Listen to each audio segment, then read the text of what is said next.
What is going down, Sourdough Squad? Good to see you guys. We are checking in on day 2 of the NFL Combine, and today was an especially good day because we finally got to speak to the players. Obviously, we talked to John Lynch yesterday, rest of the NFL coaches and general managers. We actually got to speak to D'Amico Ryans today, so that was a really cool experience, but we got to speak to the players, and we're starting to identify a bit of a trend in regards to who the San Francisco 49ers could be targeting in this draft. And it's a specific player and it's a specific archetype. We're going to talk, I talked to about 12 to 15 players today. So I'll tell you about some of the players that we met, who met with the San Francisco 49ers, and give you my feel, my impression. And then what I'm really excited about is I came across a couple guys that I really liked. So I'm really looking forward to see, not only do they interview well, but does that translate to the field? Also, do the San Francisco 49ers have to draft an offensive tackle? We're going to get into it all right now from NFL Combine Day 2. Let's go.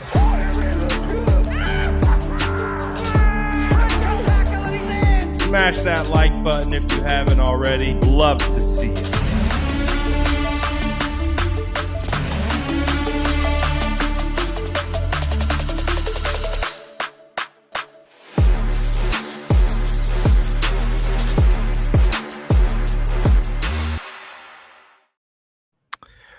What is going down? It's been a long day. Interviews started at 8 a.m., which is, what is that, 5 a.m. Pacific Standard Time. So we've been working and still gonna be working for some time. I still got to get a bunch of videos out from some of the interviews, but today was a good day. We spoke to, like I said, a bunch of prospects. Today was defensive line and linebackers. So today was a good day, basically surrounding the San Francisco 49ers, because the San Francisco 49ers have a few needs in regards to linebacker and defensive line. As we know, Azeez Al-Shaair likely going to be a casualty of free agency.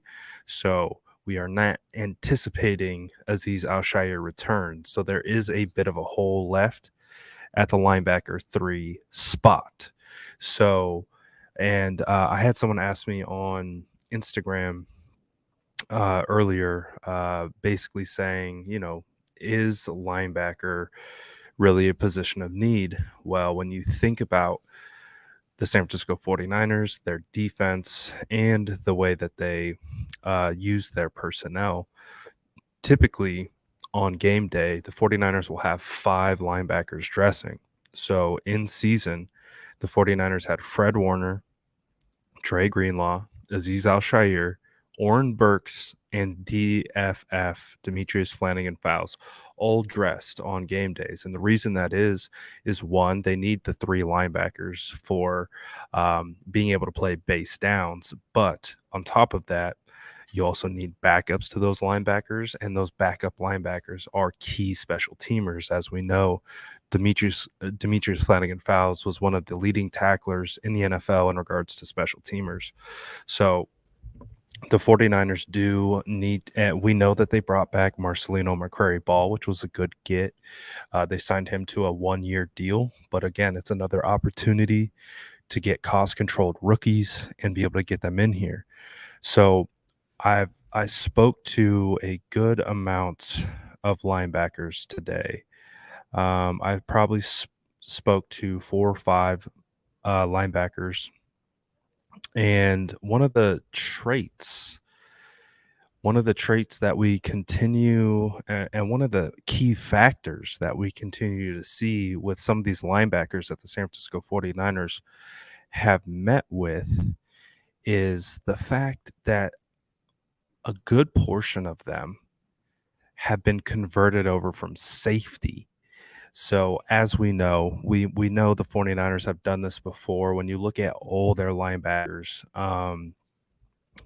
you know, they're all kind of these hybrid players who can go sideline to sideline, have coverage ability, but of course, develop into thumping linebackers as well.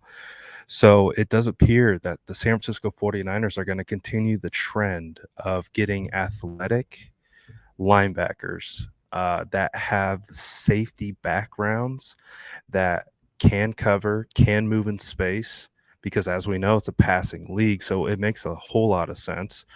And you are able to basically develop these guys, add the weight on, um, and get bigger and be able to be more stout in the run game. But it does appear that the 49ers have talked to a few guys. One of the guys that stands out to me is Jalen Graham, linebacker from Purdue. I had the opportunity to talk to him.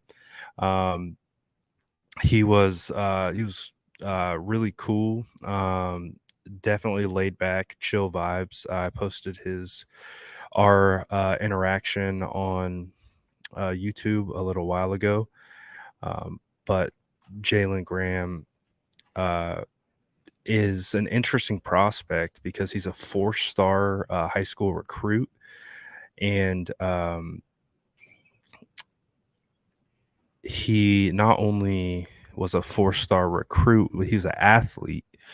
He played quarterback for his high school team that I believe was top ranked in the state, and he was basically a quarterback safety prospect, a 4-star recruit, and went to Purdue. Started at safety and then transitioned to linebacker.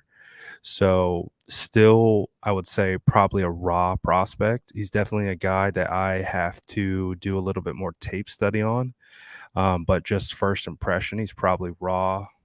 He's probably a raw athlete that could use some refinement, and especially playing more reps at the position. So he's someone that is very interesting to keep our eye on.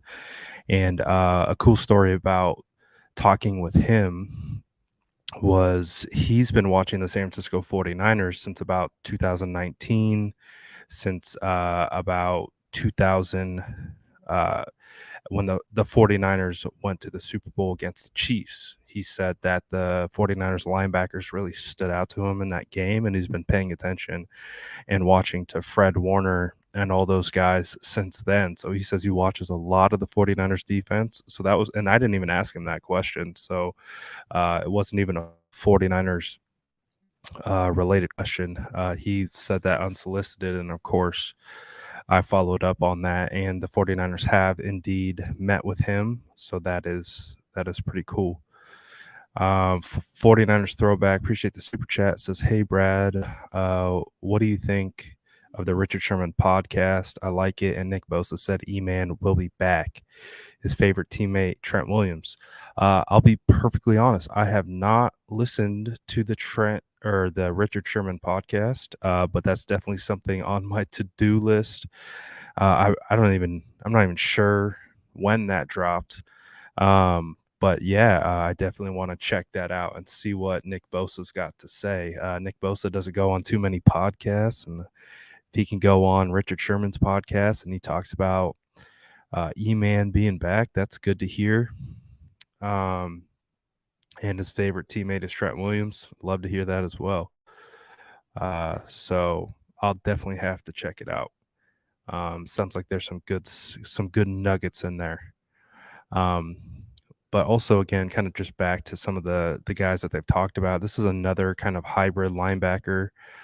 He was a converted safety as well, Cam Jones. This is probably one of the guys that I like the most from a personality standpoint. He was a 3-year captain at Indiana, and I think there had only been 3 other players in Indiana's history to be a 3-year captain. So I thought that was pretty cool. And he takes he really talked about the emphasis of how much he puts and takes his leadership skills, and and what that really means for him. So leadership was a big thing for him. He's definitely you can tell he's just a really high character guy. He talks about what he does in his off time, likes to read books, listen to podcasts, continuing to improve, whether that's mentally or physically. He just seems like a really well-rounded, uh, young man. So Cam Jones is someone that I really didn't know heading into this combine, but after getting to talk to him for a little bit, and hopefully I can get that interview up. Um, he's great. He's great, and he also met with the San Francisco 49ers. So again, this trend that we're seeing of a bit of a hybrid kind of safety linebacker role. Um, it was good to see. But one of the guys that I really like to talk to is this guy. I don't know if Justin's in the chat, but I'm definitely sold on Isaiah McGuire. I keep continuing to watch more of his game. Keep continuing to be impressed with his game. I think he'll be right there in that third round range for the San Francisco 49ers. I believe, I talked to him as well. I think he is definitely more of a pass rusher right now. But I think one of the things that stood out to me on tape was his ability to be stout in the run game. Specifically, you go to the Georgia tape, and again, I still am working my way through it, but he's going up against a first round left tackle prospect in Broderick Jones, and he does a really good job against him. Again, not only just in pass rushing situations, but what impressed me most was how he's able to run fit. He even got Broderick on the ground uh, relatively easy after basically extending, looking, and then shedding. Uh, he did pretty darn good. So also too, really liked his interview. He talked about how he sees himself as an all around player, but does see how he can continue. Like last year, he said he was continuing to improve in the run game, and that's something that he can continue to improve at the next level. But yeah, man, he was a great interview, and he of course met with the San Francisco 49ers. Actually, when I asked him, he hadn't met with them yet. He was like, I'm going to meet with them later this afternoon. So that's that's a good thing.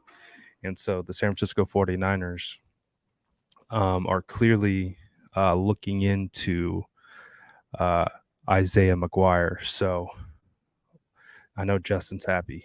That's his guy. He put me onto him pretty early, and he looks to be a stud. But there's a couple guys that the 49ers have met with. This guy's a very intriguing prospect to me. I'm going to butcher his name, but he's an edge out of Rice, Ikenna and Chukwu. His length is impressive.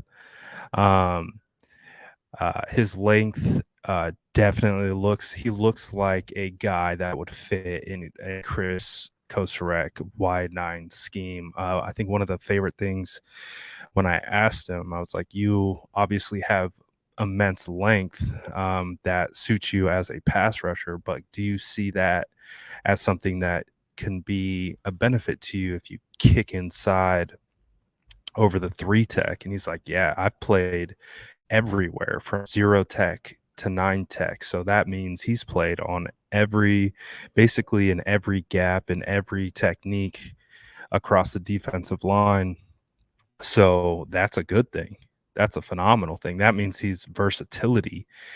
He has a ton of versatility, and that's what he also spoke to, that he believes that he brings to the tables. He brings that type of versatility. And you think of guys like Charles Omenihu, like that's kind of like who I get Charles Omenihu vibes kind of watching this guy. And again, I'm getting little snapshots of these guys. I still got to do the tape study, but just pulling traits off some of the plays that I've watched. Um, I mean, and also too, yeah, man, I wouldn't be surprised, but also on top of that, great character guy. Just really well spoken. Great answers. The way he was able to expand on like what he can do and what he can bring to the table. And again, it's really cool when he can ask these guys some like football based questions and they start opening up about their technique and the things that they think they do really well. Um, he's definitely a guy who feels confident in his ability to be a three down player. He thinks he can be a rusher off the edge. He thinks he can rush on the interior. Um, all that kind of stuff. He's definitely confident in his pass rushing ability. And I think one of the things that I saw on tape from him was he's just he's got that motor, that relentless motor, and you add that with the length and the physical tools that he has, he could develop into a nice player. And he seems like he's built the right way. So I really like this guy. This guy's someone, again, I just came across him the night before as I was doing my prep. But he's someone that I really liked and enjoyed talking to. This guy, um, if the San Francisco 49ers could somehow get like an Elijah McGuire, um, or I keep calling him Elijah, um, Isaiah, if they can get an Isaiah McGuire edge or another guy that I'm going to talk about, um, I'm blanking on all these guys' names. I think it's Byron Jones. No, Byron Young. So if they can get a Byron Young edge or an Isaiah McGuire edge in the third round, and they can stack that with a defensive tackle like Zach Pickens. Zach Pickens is a dog, man. He comes from the University of North Carolina or South Carolina, excuse me. And of course, alma mater of Debo Samuel and Javon Kinlaw. And he gave me a really good quote about Javon Kinlaw because Javon Kinlaw's last year with South Carolina, again, he played well enough to ascend into a top 15 pick. I know 49 fans think of Javon Kinlaw as of late with, the injuries and the things like that. But again, remember, Javon Kinlaw played well enough to be vaulted into the top 15 range where it wasn't crazy that the 49ers took him where they took him in the first round. He said that when he was a freshman at South Carolina, Javon Kinlaw taught him everything he knew about being a dog in the run game, and about doing all that kind of stuff. So that was a really cool quote that he gave. But he really is a dog. Like you watched him. I watched him at the Senior Bowl and one-on-ones, man. He has a ton of power and a ton of leverage. And we know the San Francisco 49ers need a defensive tackle.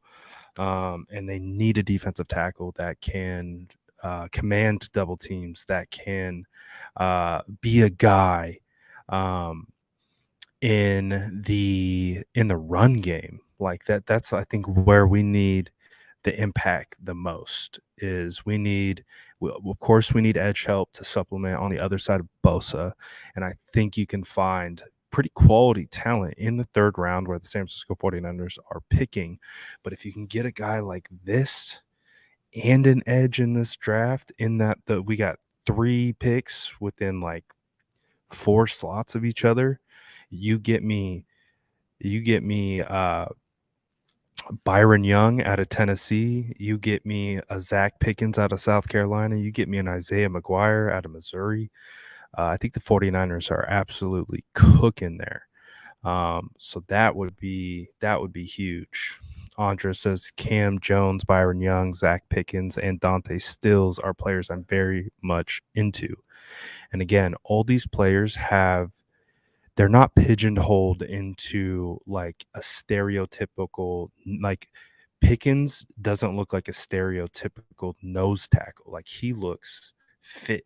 Like like he doesn't look fat.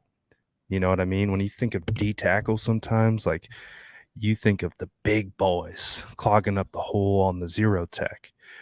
Zach Pickens is built, um, physically imposing, um, and he uses that strength, and he also uses the athletic ability to be able to shed run blocks, and do all those different types of things. I like him. I like him a lot. I'm excited to dive more into his tape and see how he studies, but this is a guy that I like. This is a guy that I like. Again, another Justin special. He's head of the Sourdough Scouts for a reason. Justin, we were talking about you today. I was talking about you today to the rest of the squad because I was like, man, dude, Justin, you know, you guys know I'm behind on my draft coverage this year. I don't think I've ever been this behind on prospects. And so, you know, I've asked Justin, I said, Justin, man, send me some prospects, man. Like send me who you think. So far he's sent me Brian Young, he sent me Elijah McGuire, and I think those are two dudes that I think are real targets for the San Francisco 49ers. I talked to Byron Jones today, or Byron Young. Got to get these names down. See, I can't even get the names down. I talked to Byron Young today. Byron Young met with the San Francisco 49ers. But effectively what I was saying was, I was like, man, like every prospect Justin sends me, I get into the tape and I'm like, yeah, these guys are dogs. So Justin is head sourdough scout for a reason. And he's our chief sourdough scout. He's the director of sourdough scouting. If you have any scouting questions, please direct them to Justin, and then he will elevate them to management. But just want to shout out Justin, man, because I've leaned on you a little bit this year, and you have delivered. So shout out my guy because he's hitting on some guys. So again, not everyone has the eye. It is what it is. But if you can see something in these prospects, and again, these aren't name brand guys, but the tape is matching, and I like this guy a whole lot. I think he could be a really nice fit for the San Francisco 49ers because he can rush the passer. He can be stout in the run game as well. He's a captain. He's been a leader at Tennessee. This is a guy that I would really like to see. We talked about him already. This guy is going to be interesting. Dante Stills. So Jordan Elliott knew about Dante Stills before. He liked him. I didn't know too much about him. But again, another key trait that this guy brings to the table is versatility. His ability to play up and down the defensive line. Again, built another guy that's built really well. You just look at these guys and you're like, yeah, that looks like a really strong, stout, athletic defensive lineman that can play at the next level. So this was a guy that I enjoyed talking to. And again, it looks like another guy that can fit what the San Francisco 49ers are trying to do on that defensive line up front. So he met with the San Francisco 49ers. That's D'Amico. We spoke to D'Amico. I talked about him already. Let's see. I'm going to go down the list of some other guys that I haven't even posted about yet. Viliami Fehoko, San Jose State edge. He met with the San Francisco 49ers, but that was at the East-West Shrine Bowl. Tavius Robinson, Mississippi State edge, met with the 49ers, but it was informal. Nesta Jade Silvera. Very interesting prospect. He was a defensive tackle that was at Miami, and then he transferred to Arizona State.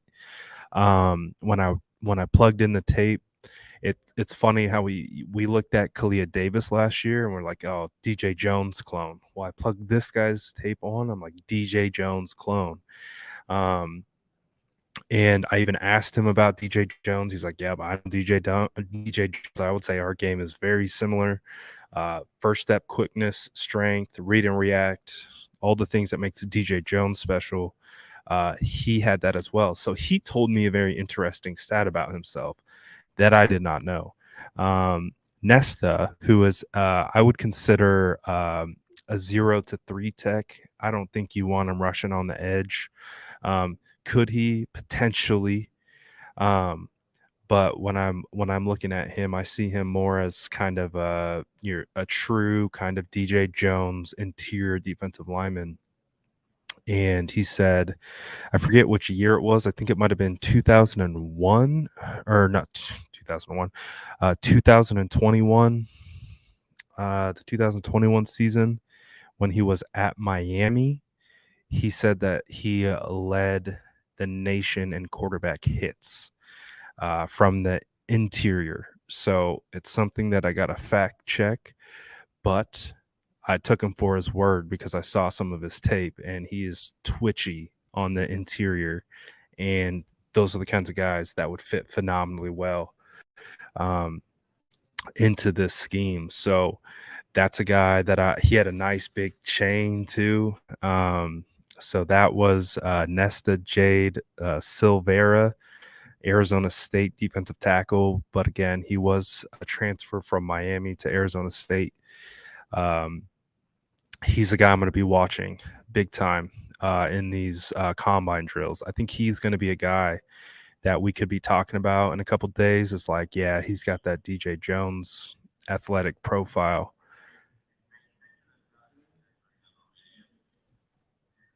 So that's going to be interesting. We talked about Zach Pickens, Dante Stills.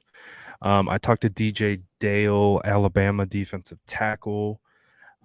He said he met with the San Francisco 49ers, but he met with them at the combine, or excuse me, at the Senior Bowl. He hasn't met with them at the combine.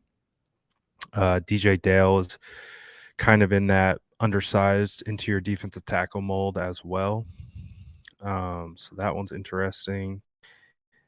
We talked about Isaiah McGuire. We talked about Ikenna. And yep, I think that covers. So I talked to a good amount.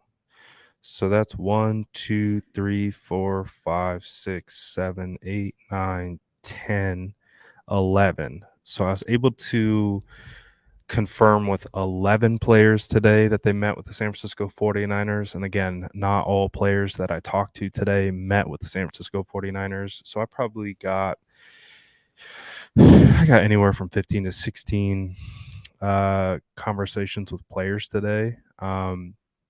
So this is new for me, and I really like this process because we talked about this before. It's going to be a bit of a reverse engineer scouting that I haven't done before. I've also never had this access to players where I've been able to talk to them. And again, talked about, catching a vibe and just kind of like getting to learn who these guys are, because that's a huge part of the evaluation. That's a hard thing when we're going through the scouting process, from guys who are on the outside looking in. Not like I wasn't able to talk to every prospect. I wanted to. There's just no time. But I think this is a unique experience for me because I've done all my scouting purely off tape evals.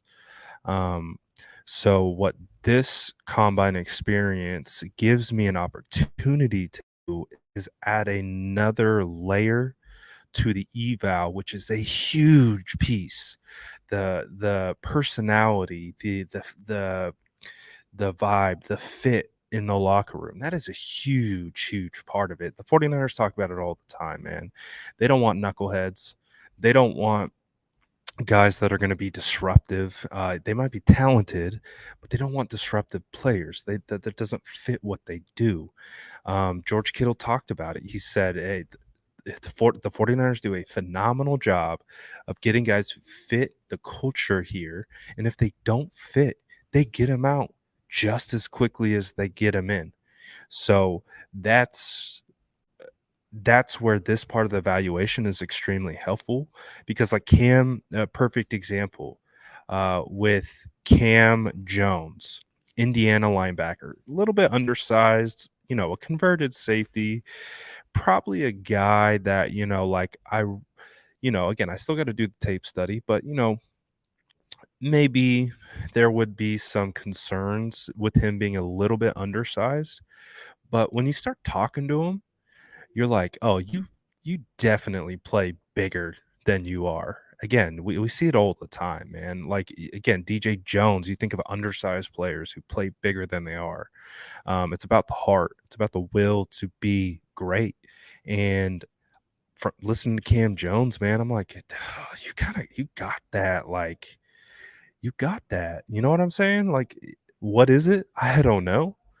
Uh, it's that internal drive, that internal motivation, that internal awareness, that understanding that what you need to do to improve. So that's what I'm excited about. I'm excited to be able to talk to these guys. Again, I can't talk to everyone, but listening to them talk, getting to try to get a better understanding of who they are, um, is a really cool part of this experience. So, how we're going to do it is obviously we're going to talk to them first, then we're going to watch field drills, then we're going to watch the tape.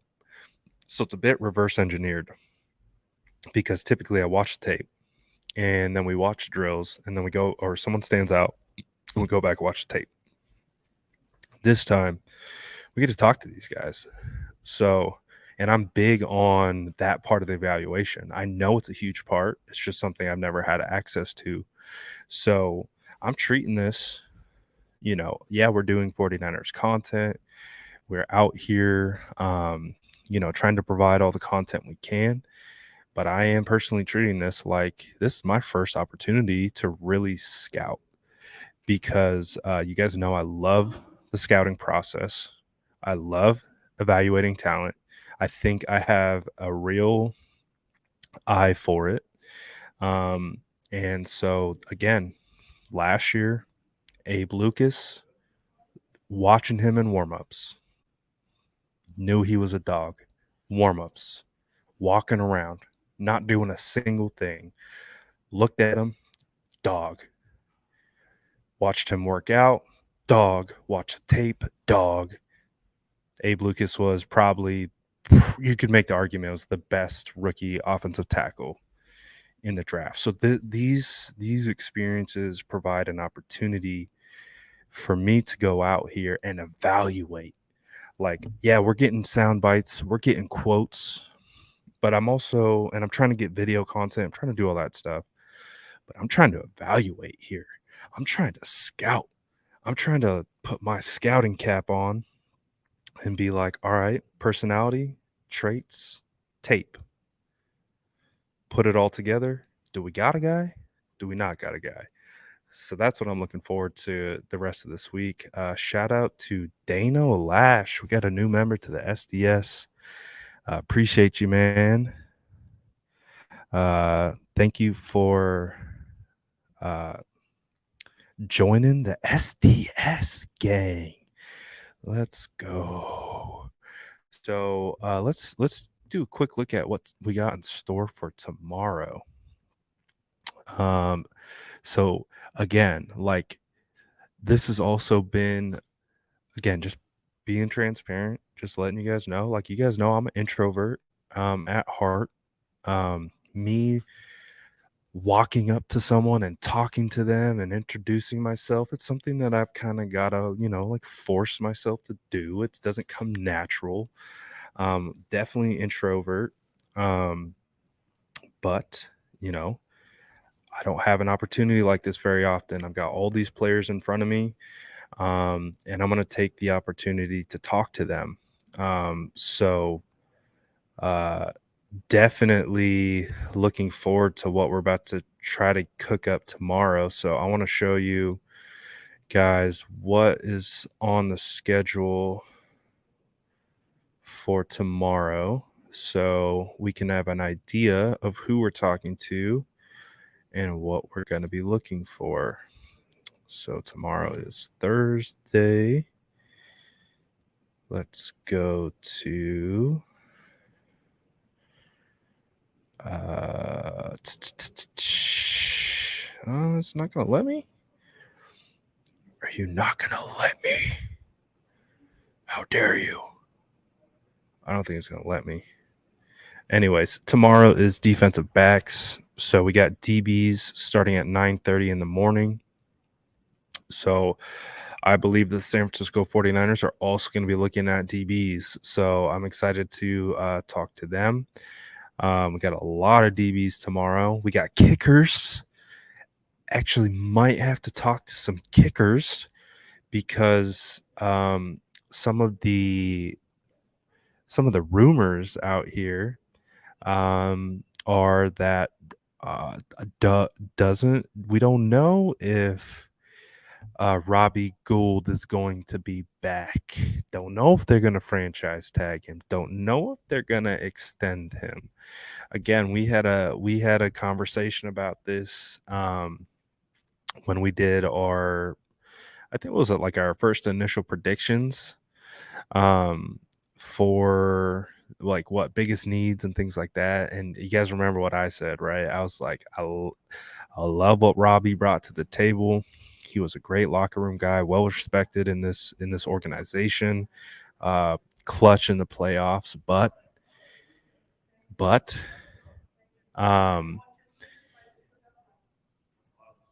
it may be that time to turn the page. And especially if Robbie's got a market. If Robbie's got a market and he's going to get paid, I think it's time that the San Francisco 49ers turn to the draft. So we are scouting kickers. Wake up, Aponte. We're scouting kickers, baby. So I'm going to have to watch kicker tape this year. What a time to be alive. So I think we got to prep for the 49ers potentially drafting a kicker. It's going to be interesting to see. Listen here. Listen. Justin's reading my mind. The San Francisco 49ers have drafted a punter in the 4th round. Nothing is off the table. Prepare it now. Prepare your minds now. Do I think the San Francisco 49ers should draft a kicker in the 3rd or 4th round? No. I don't. But prepare yourselves. I mean, you can make the justification. I mean, think about how many points kickers score, right? Think about how they're relied on. They have one job and one job only, and it's to get 3 points or 1 point after a touchdown. So I can see how a team can make the justification, especially if they identify a kicker that they like, but scary to spend especially too when you already don't have 1st and 2nd round picks. You're going to take a 3rd rounder on a kicker? I hope not. I hope not. Don't do it. Please don't do it. Don't do it. 5th round, I'd come around to the 5th round. That's as high as I'm going, though.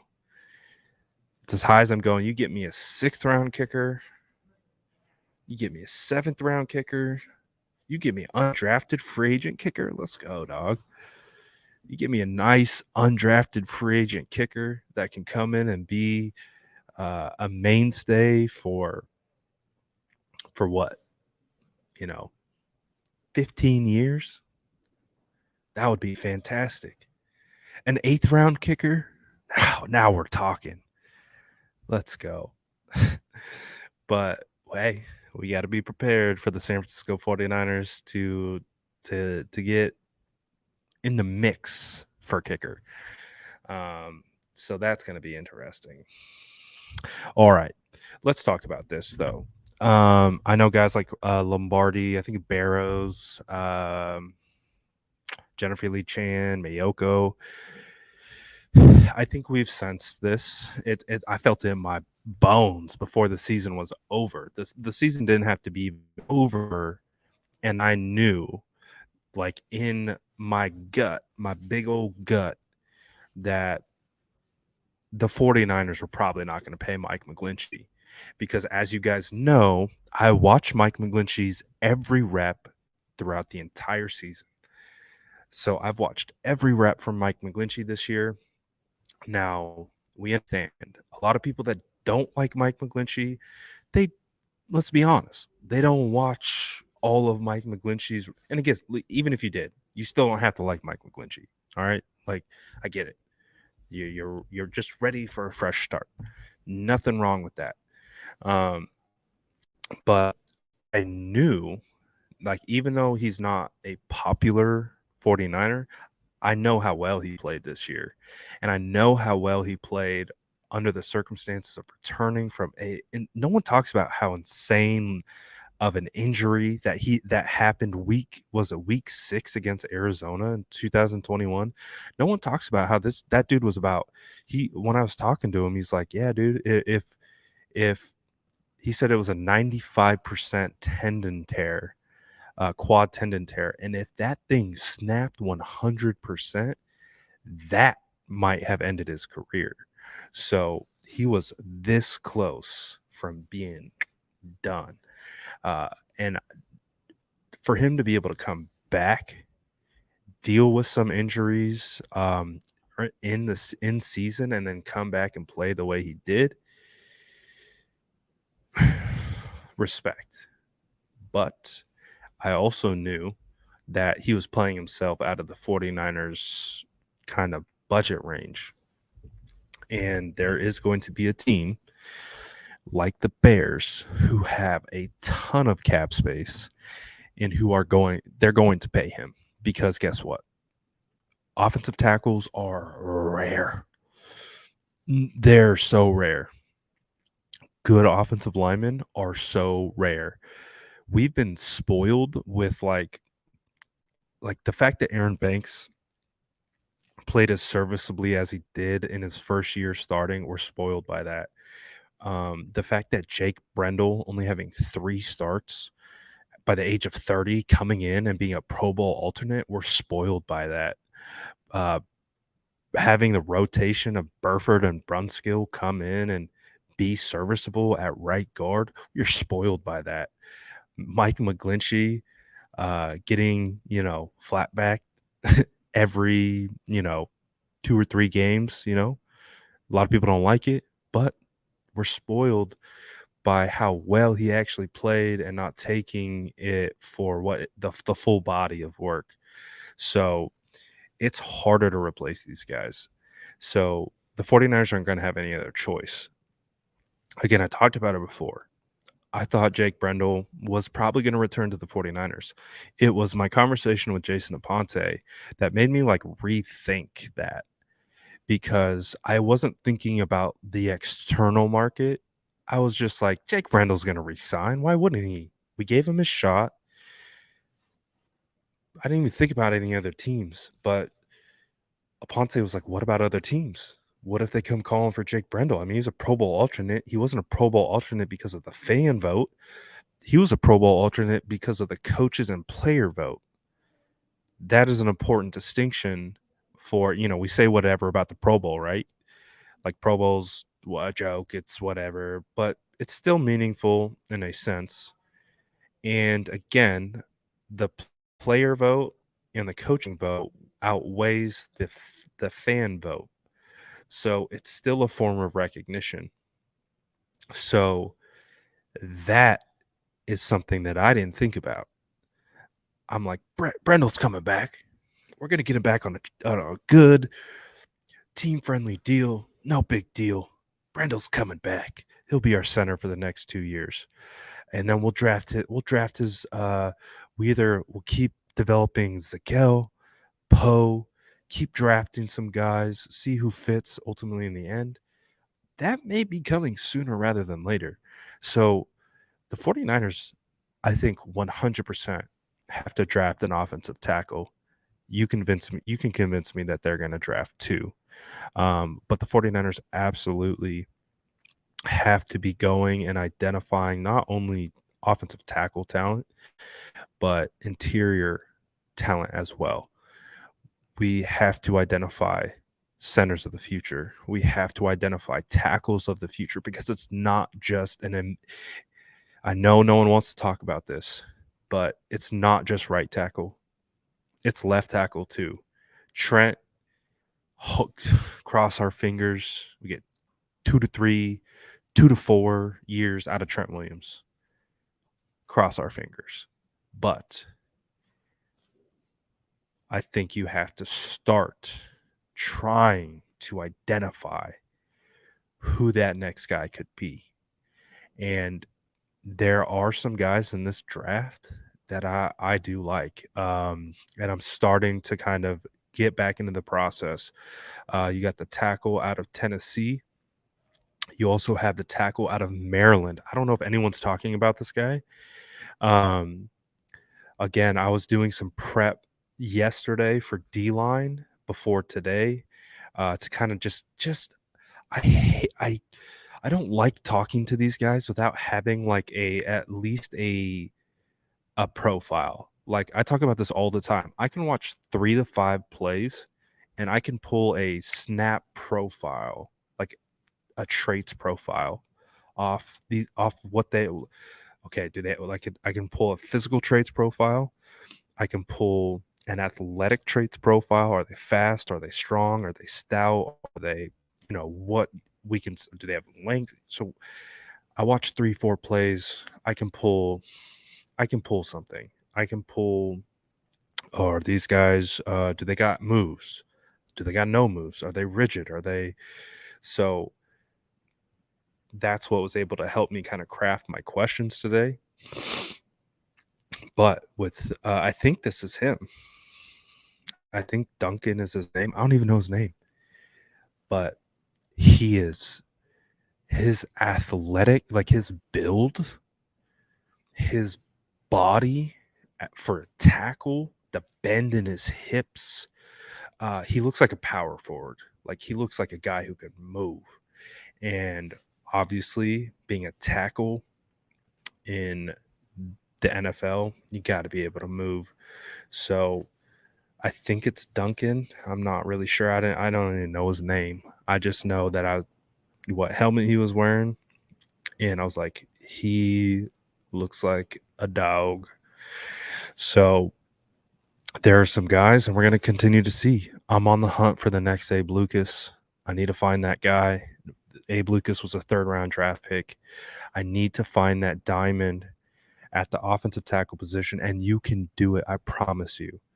Guard, tackle, center, you can find a starter for the next 10 to 12 years in the 3rd, 4th, and 5th round.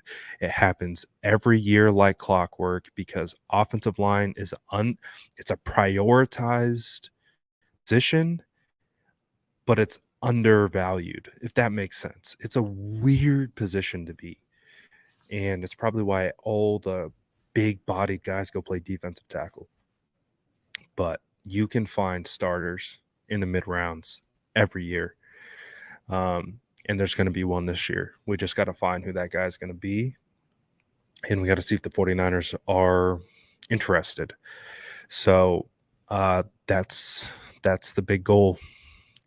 Big goal, I think. I mean, if the 49ers are going to stay put with the 99, 100, whatever those first 3 rounders are, they got to stay in the trenches with all three, whether it's IDL, edge, O tackle, or offensive tackle. They got to go trenches with those 3 picks, in my opinion. unless they trade up and try to target someone like let's say like a Will McDonald fall. Like if Will McDonald falls into the second edge rusher out of Iowa, I would love to see the San Francisco 49ers jump up. I would love that. Obviously, we like some guys that could be available at edge around that area. But if you get me Will McDonald on the other side of Nick Bosa out of Iowa State, yo, Chris Kosarek would be having a field day. You get Will McDonald, you re-sign Omenihu, you get a Zach Pickens potentially, you get a stout defensive tackle. The 49ers O-line or D-line could be back like that. And not have to go spend crazy in free agency. So I keep my eye on that because I keep hearing like Will McDonald might not be going as high as everyone thinks he is. Like he looks like a bottom first round guy, but if other guys, get pushed up the boards, and then you're talking team need, and he falls, and you're looking like around where the 49ers took Drake Jackson, and you've got Will McDonald there, I'm doing everything I can to get up to that spot to take Will McDonald. If you get Will McDonald in 50 to 60,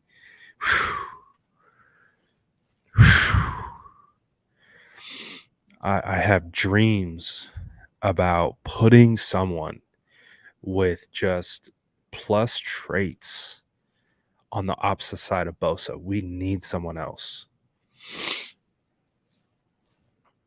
I think we can find, it might take some refining to do, but I think we could find a Samson Ebukam type player in the draft in the 4th, 5th round. We need a dynamic edge rusher on the opposite side of Bosa. Ruben says, what position would you draft in each of the 10 picks if you were John Lynch at this moment without considering possible free agent signings? This sounds like a dare to do a mock draft. This sounds like a dare to do a mock draft. I mean, you did give me $5. Is that enough to do our first live mock on day 2 of the NFL Combine? I mean, if you're asking me to draft all 10 picks as if I were John Lynch with no consideration of all right, we're doing it. We're doing it. I'm going to do one mock, and I'm going to be honest with you. I've done like 3 mocks all year. So this could be a little sketchy, but we're going to do it. He asked me. He gave me $5 super chat. So we're going to do a spontaneous mock draft to end the show today as if we were John Lynch. So you guys get a treat. Not planned. No idea what this is going to look like. Could be absolutely terrible. It could be a disaster. In all honesty, this could be really a gross mock draft. But hey, my guy sent me $5 super chat. He asked the question, and we're going to deliver. And this is how we're going to end the show. Smash that like button if you haven't already. Come on now. We're cooking. All right. Public versus board. I'm going to tip towards PFF. Careful value. Draft needs. Keep the randomness at a minimum. Going 49ers, all 7 rounds. All right, let's cook. Let's see what we got. No trades, though. No trades. I'm not prepared for trades. All right, so again, Ruben, I got to get myself out the way. Hold on. So Ruben wants to know who we're drafting. All right, so we are on the clock. The 49ers, let's see, before them, they got a wide receiver, tight end. Oh, Byron Young goes to the Chiefs at 95. That sucks. That sucks. Ooh, Gervon Dexter. I talked to him today. Or did I talk to him today? I don't know if I actually talked to him today, but I listened to him talk for a long time. And he's a big IDL. I like him.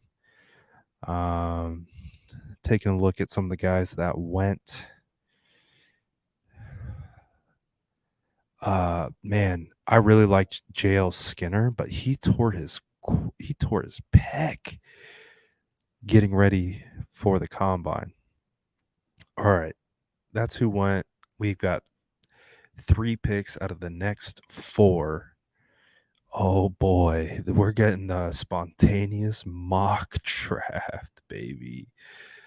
All right, let's see what we got here. We're not going wide receiver. Definitely not going halfback. Let's see. Ooh, there he is. There's our boy Isaiah McGuire. Brandon Joseph, I like. Viliami, I spoke to today. Let's see here. Oh, there's my guy Cam Jones. Oh, I didn't even know he was ranked that high.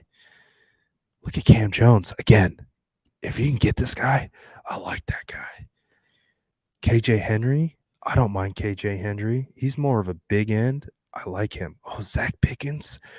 All right, we're gonna have to cook something up here. Kai Blue Kelly, love him as well. All right, so how do we want to attack this value? Because I think we're going to be able to have our pickings. Who's this guy? I don't know who this is. Damn, that's a nice grade. 5 sacks, 1 hit. I don't know. I don't know about this guy. So this would take, look at that run defense grade. Look at the pass rush grade. All right. So I'm going to take a cheap out here. Because we need IDL. I'm going to go watch this guy's tape, but the run defense grade off the chain, the pass rush grade from the interior, pass rush win rate. Now this is something that is tangible across everyone. Doesn't matter if it's a grade. 17.8%. All right, I think I might have to go here. I mean, let's look A gap. So he's going to be a 3 tech primarily, but he can play out of the 5 tech and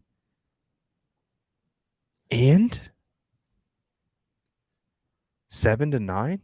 All right, we're going to do it. So this is what we're going to do. We're going to go Moro. So I'm going to take my IDL and they go wide receiver. Beautiful. We're cooking. I'm going to go. We're going to go edge and we're going to get our guy. We're going to get our guy right here. So we go interior D-line. We go edge. We got our guy. Ladies and gentlemen, we got him. Let's see here. So I feel pretty good. Oh, I'm feeling. I kind of want to go with my guy Cam Jones. We don't need to go Zach Pickens anymore because we addressed interior defensive line. Kai Blue Kelly, I like him. I do. He's a dog. All right. We're going to just play this like this is our board. It's not, but we're going to play it like it's our board. We're not going wide receiver. We're not going halfback. I don't know enough about Jacorian. Ivan Pace is a dog, though. Ivan Pace is a dog. Do we go Brandon Joseph at safety? Oh, so many life decisions. I can't think. Tradition, take a running back at 3. Oh my gosh. This is such a hard decision that I just have to make an executive. I just gotta rock with it. I don't know if I want to go with need. I might go BPA. And because I'm going BPA, I think Ivan Pace is going to be a dog.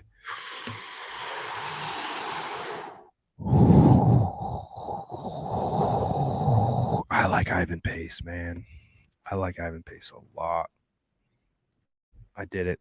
So I remember I tweeted this when my very first mock draft, my first 5 picks were all defense. All defense. All right.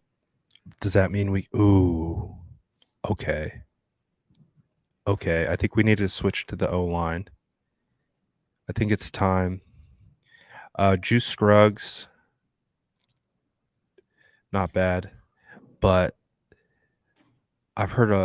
this is of what I'm hearing. I've heard a lot of good things about Antonio Mafe. Can he play center for me? He played primarily left guard, played some right guard. Could probably play some center. Look at the zone grade. Look at the gap grade.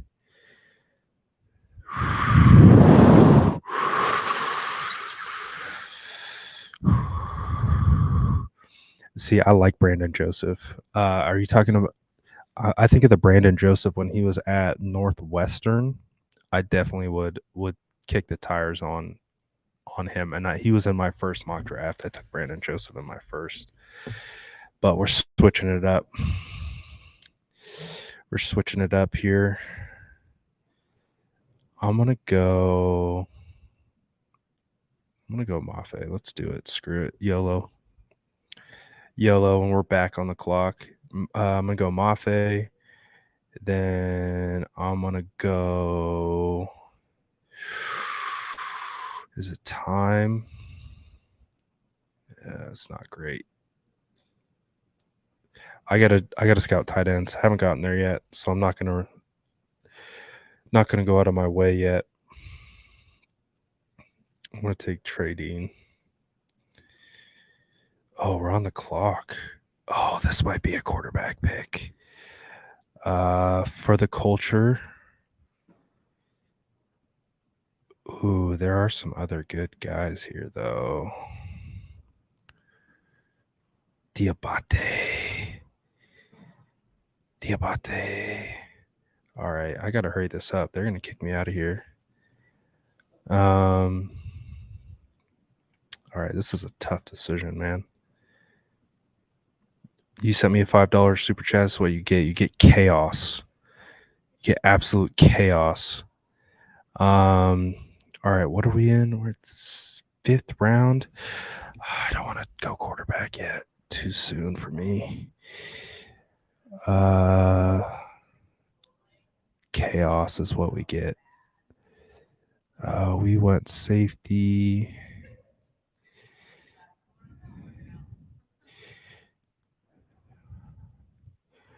All right. Chaos.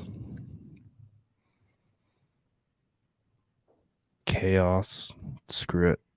No. I'm going here. Chaos. Quarterback. 5th round. We did it. All right. This is going to be an awful mock draft, but we did it together. That's what matters most, is that we had fun along the way. It's definitely not. All right, let's cook. I'm gonna get through this.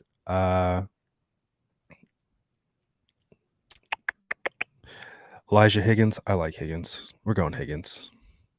Stanford boy going to the backyard. Let's see who else. Yes, you already know. We're Sal the Very Hive. He's not going that low though. He is not going that low. And then Daniel Scott. Boom. Oh, we got more picks. Let's go. Rapid fire. Is it time to get a running back? MJ Anderson? I'll take MJ Anderson. That's late. Let's see how terrible this grade is. Oh, yeah. Let's go. First mock of the year, baby. First live mock of the year. no preparation. That's what we cooked up. $5 got you the worst mock of the year, but the best part is we can only go up from here, and I'm looking forward to it. Looking forward to see what these prospects are looking like on the field and what we can do with the rest of our preparation, and we can get all this good stuff done. I'm one of the last few here. They're going to cut the lights out on me here pretty soon. No kicker was drafted. I'm sorry. But shout out to all you guys. Again, I appreciate all of you guys watching these videos, liking all these videos, and all this stuff, man. It's a slow time of the year, so your support means more than ever before. Appreciate you all. Again, tomorrow is defensive backs and kickers, so I'm going to be talking to a lot more guys tomorrow, and we're going to kind of keep – I still got more videos to post tonight, some interviews. So appreciate you all, man. I will catch you guys tomorrow. All right. Peace.